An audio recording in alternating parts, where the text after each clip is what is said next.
गांव में एक रामू नाम का लड़का और उसकी माँ रहती थी। रामू बहुत छोटा था। उसकी माँ पढ़ा लिखा करके उसे एक काबिल इंसान बनाना चाहती थी। उसकी माँ ने रामू को धीरे धीरे पढ़ा के बड़ा किया। रामू पढ़ लिख करके बड़ा हो गया, लेकिन उसे कहीं नौकरी नहीं मिली। रामू बहुत ही चिंतित रहने लगा। लेकिन माँ तो माँ होती है। माँ अपने रामू बेटे को हमेशा शाबाशी देती थी और बोलती थी कि बेटा एक दिन तू बहुत ही नाम करेगा। यह बात सुन करके रामू भी बहुत गदगद हो जाता था और बहुत खुश हो जाता था। और कोई नहीं, लेकिन माँ तो मेरे साथ है।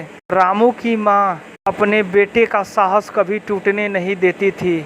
एक दिन की बात है, रामू एक दिन नौकरी के लिए बाहर जाता है। रामू की माँ बहुत ही खुश हो करके रामू को भेजती है, आओ बेटा तुम सफल हो जाओगे।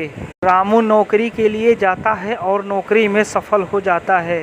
रामू वहां से तुरंत दौड़ के भागता आता है और अपने माँ को यह खुशखबरी सुनाता है। यह खुशखबरी सुन करके माँ बहुत ही प्रसन्न हो जाती है और बोलती है, बेटा आज तुम सफल हो गए। मैंने तुम्हारे ऊपर जितना मेहनत किया था वह मेहनत का फल मुझे आज मिल गया। इसीलिए बोलते हैं माँ से बड़ा योद्धा इस दुनिया में कोई नहीं।